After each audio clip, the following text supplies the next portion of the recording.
नमस्कार विद्यार्थियों, मैं संतोष कुमार लेकर आया हूं एक नया वीडियो। वीडियो शुरू करने से पहले आप सबके लिए संदेश यही है कि जैसा कि आप जानते हैं कोरोना वायरस चारों तरफ फैला हुआ है, तो उससे बचने के लिए भारत सरकार आपको तमाम दिशा निर्देश देती है। उसका पालन करें सख्ती से। जैसे जब भी घर से बाहर जाएं मास्क पहने और हैंड सैनिटाइजर की कम से कम 50 ml की बोतल आप अपने साथ रखें। किसी से भी मिलते समय 6 फीट या 2 गज की शारीरिक दूरी बनाए रखें। किसी से भी गले ना मिलें, हाथ ना मिलाएं। इस तरह से हाथ जोड़कर नमस्ते करें या प्रणाम करें। अब और जब भी आप वक्त अपने घर में हो, तब आप वक्त-वक्त पर साबुन और पानी से हाथ धोते रहें। तो यही संदेश है आपके लिए। और हैंड सैनिटाइजर का उपयोग तभी करें जब आपके पास में साबुन से हाथ धोने का इंतजाम ना हो। तो आइए शुरू करते हैं ये नया वीडियो। तो तो ये देखिए विद्यार्थियों, ये जो वर्कशीट है हमारी आज, शिक्षा निदेशालय, राष्ट्रीय राजधानी क्षेत्र दिल्ली, विषय सामाजिक विज्ञान, भूगोल, कार्यपत्रक 16, तिथि 20 नवंबर 2020, कक्षा 7 के लिए है। फिर यहाँ पर आप अपने विद्यार्थी का नाम लिख दीजिए और यहाँ पर आप अपने कक्षा अध्यापक का नाम लिख दीजिए। तो आज हम चर्चा करेंगे जो वर्कशीट है वायु। तो वायु पे चर्चा करेंगे कि वायु क्या है। ठीक है, देखिए पृथ्वी के चारों ओर फैले वायु के आवरण को वायुमंडल कहते हैं। पृथ्वी पर सभी जीव जंतु जीवित रहने के लिए वायुमंडल का प्रयोग करते हैं। यह हमें सांस लेने के लिए वायु प्रदान करता है एवं सूर्य की हानिकारक किरणों से हमारी रक्षा करता है।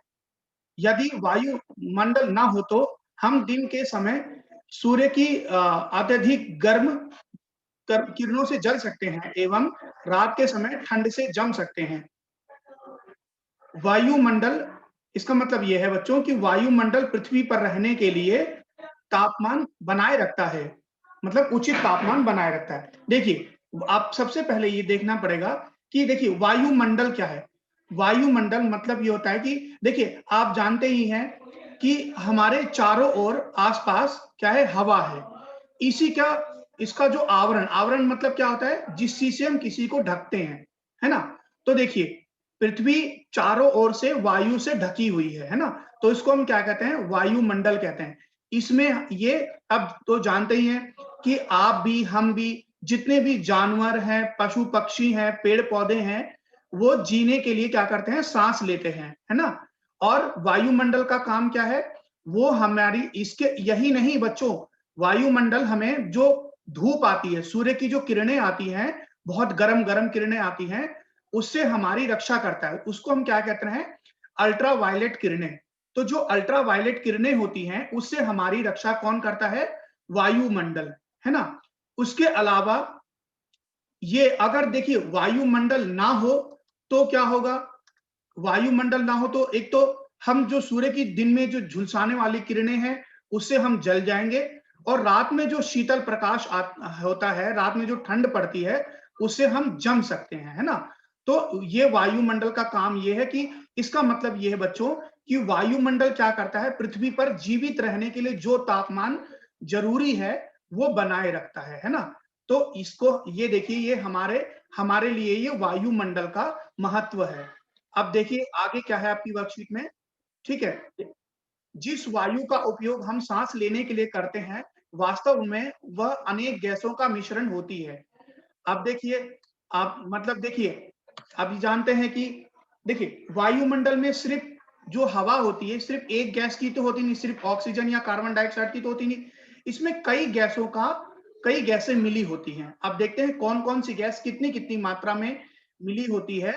ऑक्सीजन 21% होती है, कार्बन डाइऑक्साइड 0.3%, 0.03% है ना। देखिए और नाइट्रोजन कितना होता है, देखिए आइए लेते हैं। नाइट्रोजन होता है बच्चों 78%। ठीक है, ऑर्गन 0.93%। और अन्य गैसें जो होती हैं, इसके अलावा भी कई गैसें होती हैं, वो 0.04% होती हैं, मतलब ठीक है।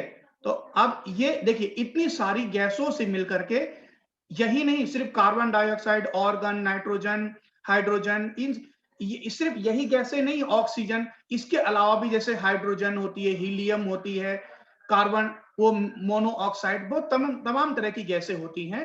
तो आप देखिए, वायुमंडल की प्रमुख गैसों के बारे में हम चर्चा करते हैं कि वायुमंडल की प्रमुख गैसें कौन-कौन सी होती हैं। देखिए, नाइट्रोजन 78%, वायु में सर्वाधिक पाई जाने वाली गैस नाइट्रोजन है, जो पेड़-पौधों के बढ़ने में सहायक होती है। बच्चों, देखिए हमारी वृद्धि में भी देखिए प्राणियों की, जितने भी प्राणी हैं पृथ्वी पर, उनकी वृद्धि के लिए क्या ज़रूरत होती है? नाइट्रोजन की ज़रूरत होती है ना बच्चों? अब देखिए, दूसरी और दूसरा ऑक्सीजन 21% परसेंट प्रचुरता से मिलने वाली दूसरी गैस, ठीक है, पृथ्वी पर में प्रचुरता से मिलने वाली दूसरी गैस जो होती है वो है ऑक्सीजन है ना? और अच्छा, जो सभी जीवों व मनुष्यों के लिए ये जीवित रहने के लिए आवश्यक है। ठीक है? अब देखिए, ये तो आप जानते ही हैं कि जीवित रहने के लिए हम कौन-सी गैस का उपयोग करते हैं? ऑक्सीजन का। क्योंकि देखिए, हम लोग क्या करते हैं, कितने जितने भी प्राणी हैं, हम मनुष्य, जीव-जंतु क्या करते हैं? ऑक्सीजन लेते हैं और कार्बन डाइऑक्साइड छोड़ते हैं, है ना?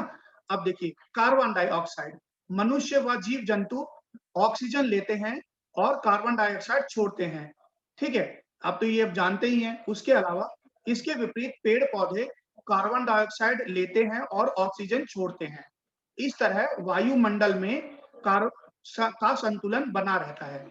अब देखिए, अब ये बताइए कि अगर सभी लोग ऑक्सीजन का इस्तेमाल करेंगे सांस लेने के लिए, तो क्या होगा? तो क्या है कि वायु में ऑक्सीजन की मात्रा घट जाएगी और कार्बन डाइऑक्साइड की बढ़ जाएगी। लेकिन पृथ्वी पर जितने भी प्राणी हैं, जो जैसे पेड़-पौधे हैं, वो क्या करते हैं? कार्बन डाइऑक्साइड लेते हैं अपना भोजन बनाने के लिए। जो फल सब्जियां आप देखते हैं ना, वो सिर्फ खाद, पानी और इन सब से नहीं होता, मिट्टी से नहीं होता है, वो कार्बन डाइऑक्साइड के भी बने होते हैं। तो वो अपना भोजन बनाने के लिए कार्बन डाइऑक्साइड लेते हैं और ऑक्सीजन छोड़ते हैं, जिससे क्या होता है, वायुमंडल में जो कार्बन डाइऑक्साइड और जो ऑक्सीजन है, इनकी मात्रा जो है संतुलित रहती है ना? अब देखिए, अब और वृक्षों की उपयोगिता। अब देखते हैं हम क्या करते हैं, पेड़-पौधों की क्या उपयोगिता है, ये हम देखते हैं कि यदि हम पेड़-पौधे काट देखिए, यदि हम पेड़ काटते हैं तो वायु में ऑक्सीजन और कार्बन डाइऑक्साइड की का संतुलन बिगड़ जाता है। इसलिए हमें पेड़ नहीं काटने नहीं चाहिए। ऑक्सीजन की मात्रा पेड़ लगाने से बढ़ती है, इसलिए हमें अधिक से अधिक पेड़ लगाने चाहिए। ठीक है? अब देखिए, ये तो आपको सिंपल सी बात है, ये तो कोई समझाने वाली बात है नहीं कि देखिए, पेड़-पौधे क्या होते हैं, वायु का संतुलन बनाए रखते हैं, है ना? अब पेड़-पौधे क्या करते हैं, ये तो मैंने आपको ऊपर बता ही दिया। तो इसलिए हमें पेड़-पौधे नहीं काटने चाहिए और ज़्यादा से ज़्यादा हमें पेड़-पौधे लगाने चाहिए। अब देखते हैं, कार्बन डाइऑक्साइड एक महत्वपूर्ण गैस। तो देखिए, कार्बन डाइऑक्साइड महत्वपूर्ण गैस कैसे, हम इसकी चर्चा करते हैं। कार्बन डाइऑक्साइड हमारे वायुमंडल देखिए, कार्बन डाइऑक्साइड वायुमंडल में फैलकर पृथ्वी से विकृत ऊष्मा को फिर रोककर ग्रीन हाउस प्रभाव पैदा करती है, ठीक है? इसीलिए इसे हम ग्रीन हाउस गैस भी कहते हैं। इसके अभाव में धरती इतनी ठंडी हो जाएगी कि इस पर रहना असंभव हो जाता। किंतु ठीक है, देखिए, ये तो आप जानते ही हैं कि कार्बन डाइऑक्साइड, हमने पहले भी चर्चा कर ली थी कि वायुमंडल क्या करता है कि वायुमंडल तापमान को बनाए रखता है जितना हमें जरूरत होती है। तो ये काम कौन करता है? Carbon dioxide. जो पृथ्वी सूर्य की किरणों से जो गर्म हो जाती है, तो उसकी गर्मी कहीं पृथ्वी के जो वायुमंडल है उससे बाहर ना चली जाए, उसको रोकता है कौन? Carbon dioxide. उसको हम क्या कहते हैं? ऊष्मा को, विकृत ऊष्मा को रोकता है। विकृत, है ना? तो जो जो गर्मी होती है पृथ्वी की, उसको रोक के रखने का काम कौन करता है? कार्बन डाइऑक्साइड जो गैस है वो करती है। अगर कार्बन डाइऑक्साइड ना होती, तो पृथ्वी बच्चों इतनी ठंडी हो जाती कि हम बिल्कुल रह ही नहीं सकते थे इस पृथ्वी पर। लेकिन देखो क्या होता है बच्चों, कुछ मनुष्य की गलतियों के कारण कुछ गंदे प्रभाव भी हो रहे हैं, कुछ बैड इफेक्ट्स भी पड़ रहे हैं, उसकी हम चर्चा करते हैं। ठीक है? किंतु जब कारखानों एवं कार के धुएं से कार के धुएं से इसका जो स्तर है वो बढ़ता है, तब इस ऊष्मा के द्वारा पृथ्वी का तापमान बढ़ता है। इसे भूमंडलीय तापन कहते हैं। ठीक है?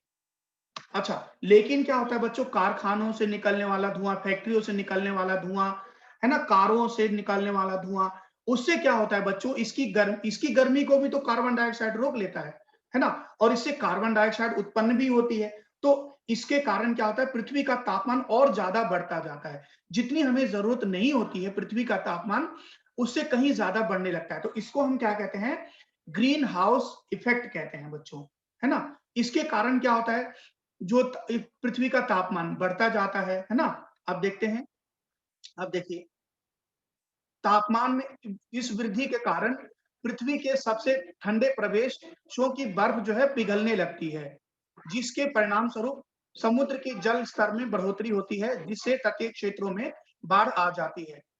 ठीक है? दीर्घ अवधि में इसके कारण जलवायु में अत्यधिक परिवर्तन हो सकता है, जिसके फलस्वरूप कुछ पौधे एवं पशु लुप्त हो सकते हैं। ठीक है?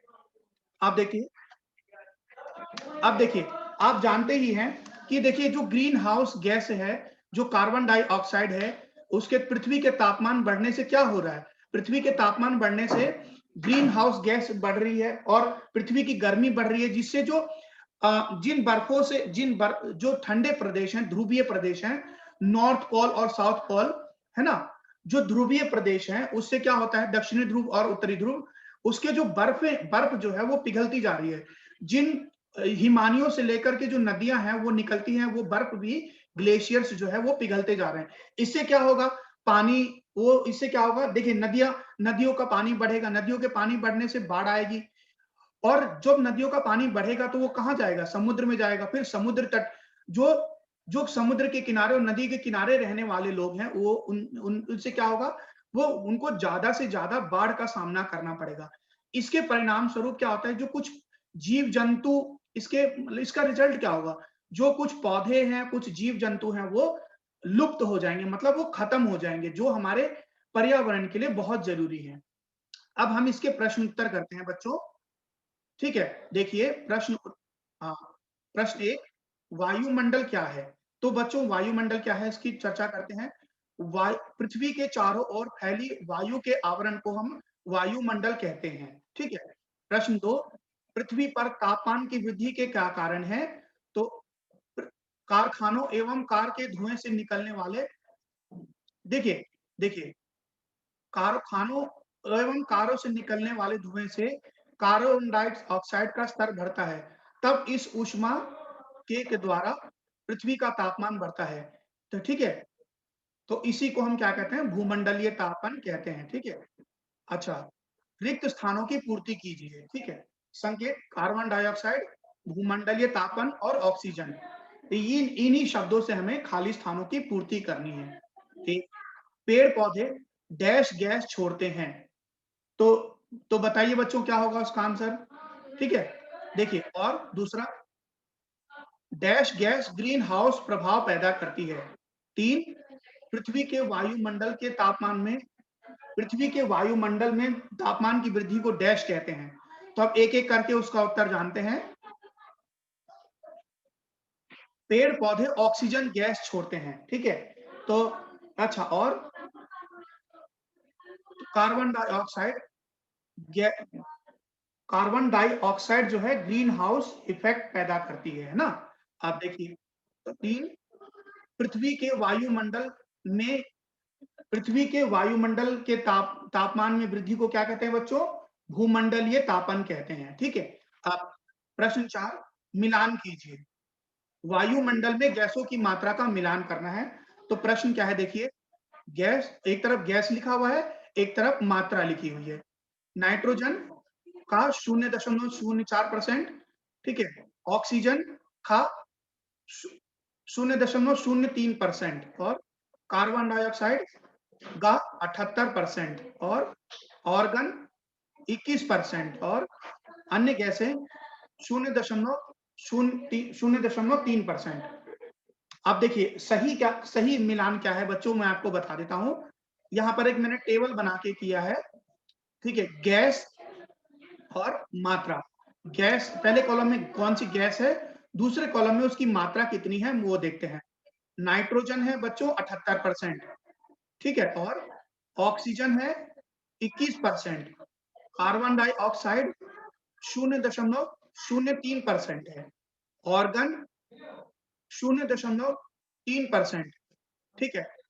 अच्छा, अभी अन्य गैसें 0 ठीक है, 0.04% है, ठीक है। देखिए ऑर्गन कौन सा है, 0.93% है बच्चों, ऑर्गन जो है, ऑर्गन गैस। अन्य गैसें कौन सी है, 0.04% है। तो बच्चों आज का वीडियो यही समाप्त होता है ना बच्चों। ये वीडियो देखने के लिए आपका बहुत बहुत धन्यवाद। आगे मिलेंगे आगे नए वीडियो में, तब तक के लिए स्टे होम स्टे सेफ।